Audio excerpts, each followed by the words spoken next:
Last night, a very interesting update hit social media. Adam Schefter dropped a list of players who could soon be on the trade block. Now, not everyone on that list is guaranteed to move, but it definitely raised some eyebrows for Bengals fans. One name that stood out immediately, Trey Hendrickson.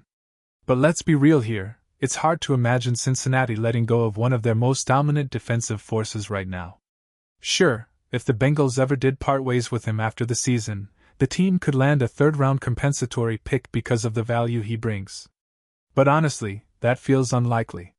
The smarter move? A franchise tag. Lock him in for next season, even if that means paying big money. Around $35 million could keep Trey in stripes, and given his impact, that might be the move the Bengals front office is already leaning toward. Now, before we dive deeper into this latest Bengals buzz, make sure you subscribe to the channel, like the video, and don't forget to hit that bell icon so you never miss a single update from Cincinnati. Alright, let's keep going. Schefter's list was long, much longer than what we saw last night.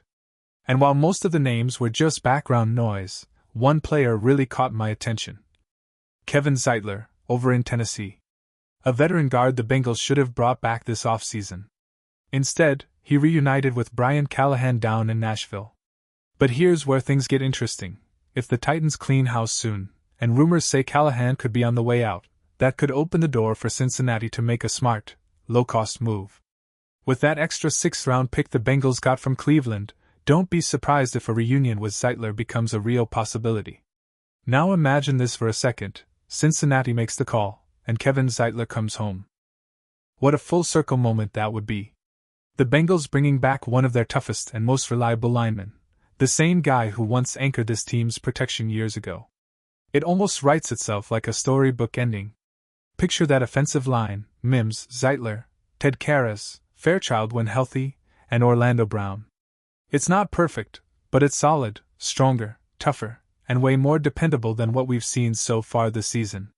That's the kind of move that can stabilize an entire offense. Now let's talk timing. The Titans are sitting at 1-4, their season clearly slipping away. That's when teams start listening to trade calls. If Tennessee loses again this week, the pressure to make moves will only grow, and that's exactly when Cincinnati should strike. For the Bengals, this isn't about desperation, it's about preparation. The schedule ahead isn't easy. We've seen how tough Denver, Detroit, and Green Bay can be. But among those matchups, this Green Bay game might just be the most manageable, if Cincinnati shores up that protection.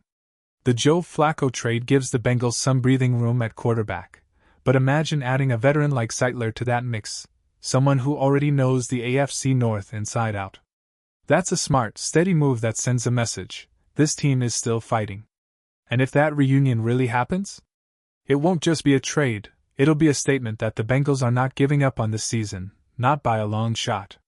This could have been such a perfect opportunity for the Bengals to strike. With Lucas Patrick sidelined, Dylan Fairchild uncertain, and Jalen Rivers struggling to adjust at right guard, Cincinnati had the perfect window to strengthen their offensive line, especially with a veteran like Kevin Zeitler possibly available. But hey, this team has always lived by one phrase: better late than never.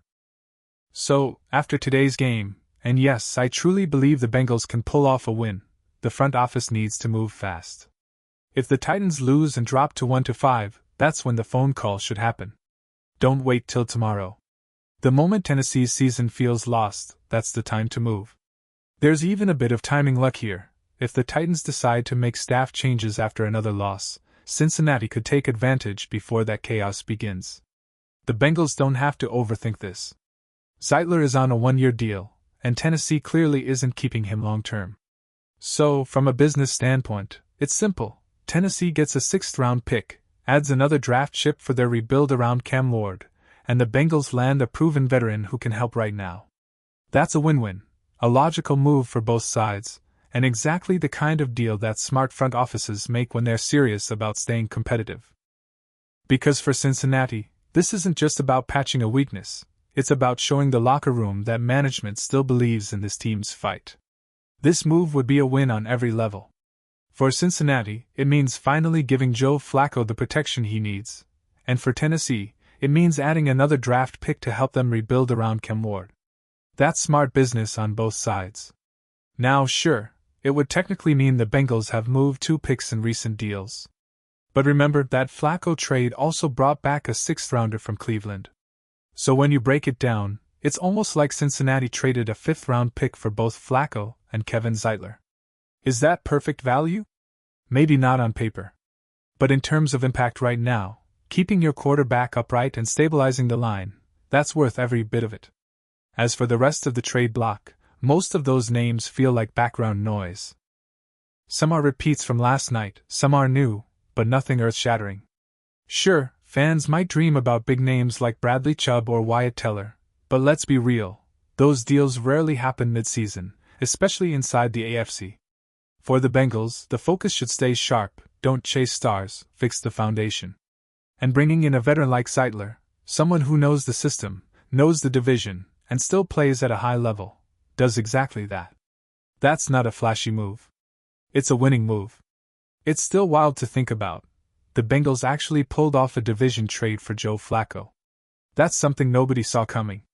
Cincinnati and Cleveland don't exactly make a habit of doing business together, but this time, the deal got done.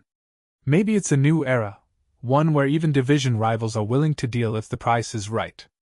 The Browns clearly wanted more draft picks, and the Bengals clearly wanted a veteran who could step in and steady the offense. Both sides got what they needed.